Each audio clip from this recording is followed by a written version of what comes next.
BJP ক্ষমতায় আসার পরেই জেলায় জেলায় তৃণমূলের পার্টি অফিস দখল। কোনো পার্টি অফিস দখল করা যাবে না, প্রয়োজনে কড়া ব্যবস্থা গ্রহণ করা হবে তাদের বিরুদ্ধে, বার্তা রাজ্য বিজেপির নেতৃত্বে।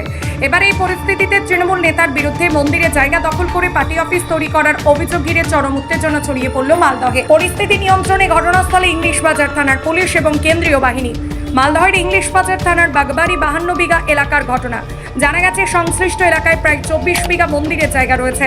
সেই জায়গা বিগত 15 বছর ধরে দখল করে রেখেছে ইংলিশ বাজার পঞ্চায়েত সমিতির সদস্যের স্বামী তথা তৃণমূল নেতা বিশ্বজিৎ সেন বলে অভিযোগ। সরকার পরিবর্তন হতেই আজ এলাকার বিজেপির নেতাকর্মী এবং গ্রামবাসীরা সেই জায়গা দখল করতে যায়, আর যাকে ঘিরে চরম উত্তেজনা ছড়িয়ে পড়ে। খবর পেয়ে ঘটনাস্থলে পুলিশ এবং কেন্দ্রীয় বাহিনী পৌঁছায়। তারা গিয়ে পরিস্থিতি নিয়ন্ত্রণে আনে। আমাদের অভিযোগ এই যে আপনি এই জায়গাটা দেখছেন, এটা হচ্ছে আমাদের শ্রী শ্রী লক্ষ্মীনারায়ণ জায়গা।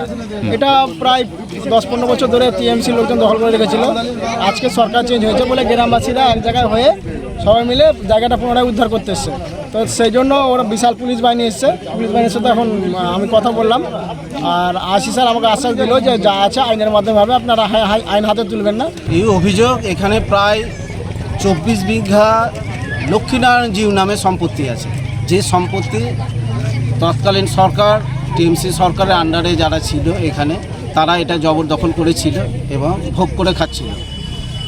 এখন গ্রামের মানুষজন সজাগ হয়েছে, সরকার পরিবর্তন হয়েছে।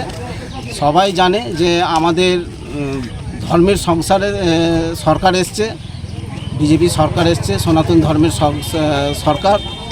এরা চাইছে যে এটা পুনরুদ্ধার হোক,